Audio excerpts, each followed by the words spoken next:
2 दिन का वीकेंड खत्म हुआ और मंडे मॉर्निंग प्रखर गुप्ता और विराज जिंदल यूनिवर्सिटी के बाहर एक साथ नजर आए।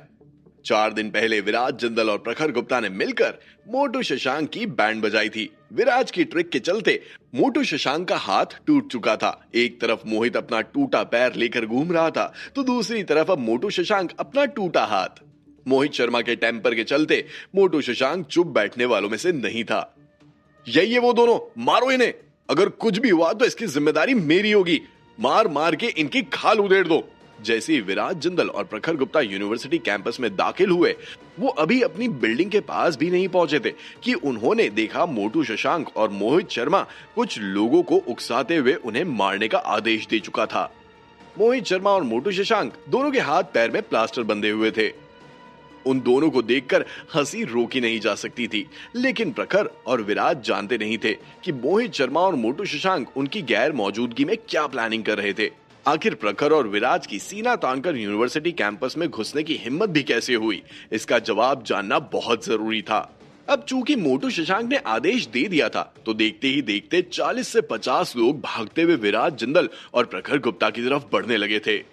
हालांकि विराज ये बहुत अच्छे से जानता था कि मोहित शर्मा उसे और प्रखर को इतनी आसानी से नहीं छोड़ने वाला है, लेकिन विराज ने ये नहीं सोचा था कि मोहित शर्मा यूनिवर्सिटी के बाहर से लोगों को बुलवाकर उन्हें मारने का इंतजाम करने वाला है। पूरा माहौल बदल सा गया था। विराज और प्रखर दोनों को ही समझ में नहीं आया कि ऐसी स्थिति में आखिर क्या किया जाए। इस सिचुएशन में किंग बनने का कोई फायदा नहीं था, इसीलिए डेस्परेशन में आकर विराज जिंदल और प्रखर गुप्ता पीछे मुड़े और अपनी जान बचाकर भागने लगे थे।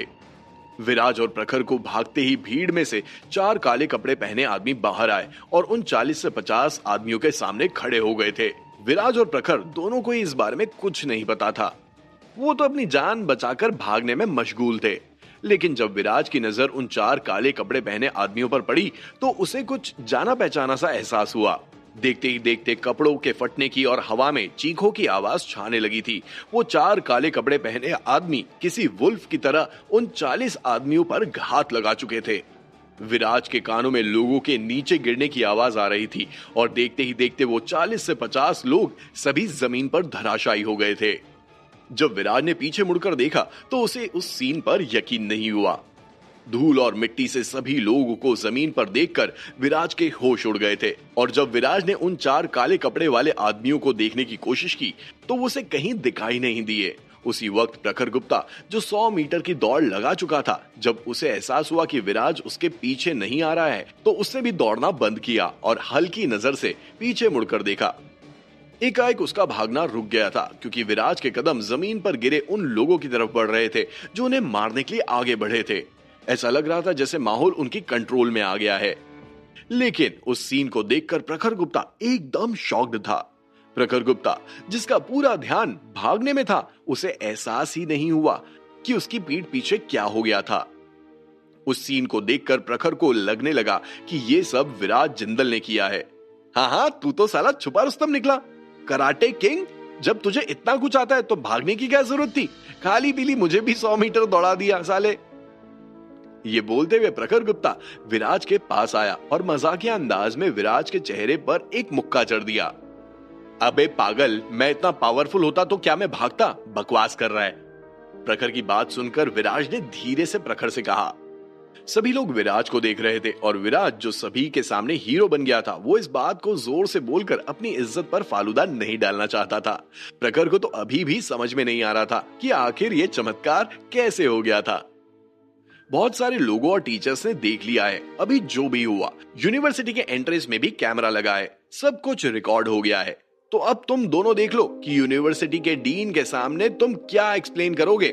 मेरा छोड़ो, मैं तो आया ही सस्पेंड होने हूं।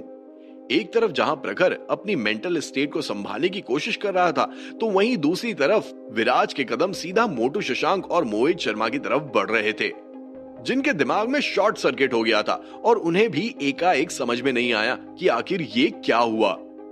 जब विराज उन दोनों के पास से गुजरा तो बिना किसी हाव भाव के विराज ने उन्हें चेतावनी दे डाली थी। समय बदल गया था, विराज की आउटफिट भी बदल गई थी। आज विराज नॉर्मल कपड़ों में नहीं बल्कि जाह्नवी के साथ मैट्रिक्स मॉल में खरीदे कपड़ों में आया था और उसका रुबाब उन कपड़ों में साफ साफ पता चल रहा था। हालांकि वो कपड़े किस ब्रांड के थे ये तो विराज को नहीं पता था, लेकिन उन कपड़ों को पहनकर विराज का कॉन्फिडेंस हाई बूस्ट पर था। वाह कितना हैंडसम है यार, ये लड़का कौन है? क्या यूनिवर्सिटी में नया आया है क्या? यार मैं इस लड़की की गर्लफ्रेंड बनना चाहती हूँ। भले ही ये मुझे प्यार ना करे, लेकिन वीक में एक बार भी मुझे बाहर ले जाए ना, तो मैं तो इसे अपना सब कुछ दे दूंगी। विराज अपनी बिल्डिंग में एंटर कर चुका था, लेकिन यूनिवर्सिटी की लड़कियों की बातें खत्म होने का नाम ही नहीं ले रही थी। उन बातों को सोचकर विराज का सर दर्द से फटने लगा था और तुरंत ही विराज ने चिल्लाते हुए बोला, मैं यहाँ पर पढ़ने आता हूँ, अय्याशी करने नहीं। ये बोलते हुए विराज ने उन सारी लड़कियों का दिल तोड़ दिया था, लेकिन कहीं ना कहीं विराज को एहसास हुआ कि यूनिवर्सिटी में कुछ ज्यादा ही पंगे हो रहे हैं। उसे बिजनेस भी संभालना है, तो क्यों नहीं कॉलेज से कुछ समय के लिए ब्रेक ले लिया जाए। पहले तो विराज को अपना आइडिया अच्छा नहीं लगा, लेकिन जब विराज ने उस पर गौर किया तो विराज को अपना आइडिया एकदम सही लगा। इससे पहले कि विराज का मन आगे भागता, तुरंत ही उसे प्रखर ने टोक दिया था। अबे ओ विराज, कौन से सपने में खो गया है? क्लास का समय हो गया है, बुड्ढी आंटी की क्लास है। अगर समय से नहीं पहुंचे ना तो एब्सेंट मार्क कर देगी, और अगर डिबार्ड हो गए ना तो घर वालों के जूते अलग खाएंगे। चल क्लास में। विराज जो अपने मन की बातों में खो गया था, एकाएक होश में आया और उसका कॉलेज से ब्रेक वाला प्लान अब और भी ज्यादा पावरफुल हो गया था। यार प्रखर, मुझे उसकी क्लास में नहीं जाना है, मुझे अचानक से काम याद आ गया है। ये बोलते हुए विराज पीछे मुड़ा और उसने प्रखर को क्लास में जाने की सलाह दी। इसी के साथ विराज के कदम सेकंड फ्लोर पर टीचर्स बिल्डिंग की तरफ बढ़ने लगे थे। मैं तुझसे बात नहीं कर रहा, इतना जल्दी जल्दी कहां जा रहा है? अबे वो जान ले लेगी, उस बुढ़िया की क्लास है, समझ रहा है ना? अबे चुपचाप क्लास में चल। सीन मोहब्बतें फिल्म की तरह हो गया था, जहां एक दोस्त दूसरे दोस्त को छोड़कर जा रहा था और दूसरे दोस्त से उसका जाना देखा नहीं जा रहा था। ऐसा लग रहा था जैसे उस बुढ़िया ने प्रखर गुप्ता को बहुत लेसन सिखाया था, इसीलिए प्रखर की हिम्मत उसके लेक्चर को छोड़ने की बिल्कुल भी नहीं थी। विराज जिंदल अपने रीजन के साथ एकदम क्लियर था, लेकिन वो ये नहीं चाहता था कि उसका दोस्त, उसका भाई प्रखर अपने लेक्चर छोड़े, और इस बात की हिदायत विराज उसे पहले ही दे चुका था। विराज अपने प्लान को प्रखर के सामने रख चुका था। विराज उसे बता चुका था कि वो कुछ समय के लिए कॉलेज से ब्रेक लेगा, क्योंकि उसे जानवी की फैमिली बिजनेस को 100 करोड़ से 1000 करोड़ पर पहुंचाना था। जब प्रखर ने विराज का प्लान सुना तो पहले तो उसकी आंखें फटी की फटी रह गई, ये सोचकर कि विराज पागल हो गया है। 3 साल के अंदर 100 करोड़ से 1000 करोड़, अगर भगवान भी आ जाए ना तो भी इतनी हार्श रिक्वायरमेंट्स को पूरा नहीं कर पाएंगे। हालांकि विराज अपने प्लान को लेकर काफी अडिग था, जिद बोल सकते हैं। उसे किसी भी तरह का डिस्ट्रैक्शन नहीं चाहिए था।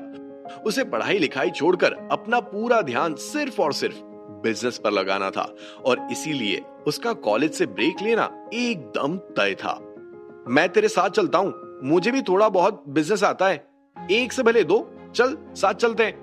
प्रखर जानता था कि अभी थोड़ी देर पहले जो भी हुआ उससे उन दोनों का सस्पेंड होना वैसे भी तय था, तो क्यों ना थोड़े समय के लिए बिजनेस पर फोकस किया जाए, पैसा कमाया जाए और अपने दोस्त की मदद की जाए। बिना किसी झिझक के प्रखर गुप्ता विराज के साथ चलने के लिए तैयार था। कभी कभी दोस्ती बहुत ही सिंपल होती है, साथ बैठकर सिगरेट पीना, कभी कभी लड़ना झगड़ना, एक दूसरे से मन मुटाव रखना, या फिर जरूरत के समय अपने दोस्त के काम आना, इसे ही तो दोस्ती कहते हैं। और विराज और प्रखर की दोस्ती तो कभी ना टूटने वाली दोस्ती थी, इसीलिए प्रखर के लिए अपने दोस्त का साथ देना कोई बड़ी बात नहीं थी। प्रखर की बात सुनकर विराज शॉक्ड रह गया था। तुरंत ही उसने प्रखर को गले से लगा लिया और कहा, क्या बात है भाई, तो चलो साथ चलते हैं। इसी के साथ विराज ने प्रखर का हाथ पकड़ लिया था और दोनों हाथ पकड़ते हुए सीधा यूनिवर्सिटी डीन के ऑफिस की तरफ बढ़ रहे थे। अरे हाथ तो छोड़ दे, लोग देखेंगे तो गलत मतलब निकालेंगे। वैसे मुझे उस रिश्ते से भी कोई दिक्कत नहीं है। प्रखर और विराज मजाक करते हुए यूनिवर्सिटी के डीन के ऑफिस के बाहर पहुंच गए थे। जैसे ही विराज ने यूनिवर्सिटी के डीन मनप्रीत सिंगला का दरवाजा खटखटाया, दोनों के हाथ वैसे ही अलग हो गए थे।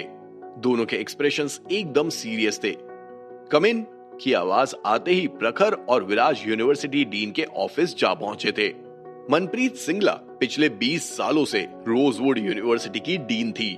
उनका दिल बहुत ही अच्छा था, काइंड हार्टेड, लेकिन उन्हें मस्का लगाने वाले लोग नहीं पसंद थे। यही वजह थी कि पिछले 20 सालों से वो इस यूनिवर्सिटी की डीन थी। अगर उनकी जगह पर अभी कोई और होता तो पता नहीं वो कौन सी पोजीशन पर पहुंच गया होता। चूंकि विराज पहले यूनिवर्सिटी में ही लाइब्रेरी में काम किया करता था, इसलिए कभी कभी वो ठीक से पढ़ नहीं पाता था। इस बारे में मनप्रीत सिंगला को बहुत अच्छे से पता था। उन्हें विराज को देखकर काफी रिग्रेट होता था, इसीलिए वो हमेशा विराज के साथ अच्छे से पेश आती थी। लेकिन आज जब मनप्रीत सिंगला ने विराज और प्रखर के मुंह से उनके सस्पेंशन की बात सुनी, तो उनके चेहरे के हाव भाव पूरी तरह से बदल गए थे। तुरंत ही उन्होंने प्यून को बोलकर कॉलेज के सिक्योरिटी कैमरास को चेक करने का आदेश दिया और गुस्से में अपने हाथ को टेबल पर मारते हुए विराज और प्रखर की बोलती बंद करवा दी थी।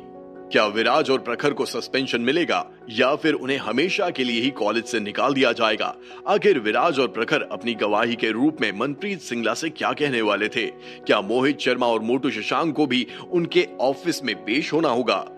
क्या मोहित शर्मा मौके का फायदा उठाकर यहां पर विराज को फंसाने का काम करेगा? क्या होगा अगर विराज को कॉलेज से ब्रेक नहीं मिलेगा? विराज जानवी के फैमिली बिजनेस के लिए क्या स्ट्रैटेजी बनाएगा? जानने के लिए सुनिए कैश ऑन माई माइंड, सिर्फ और सिर्फ पॉकेट एफएम पर।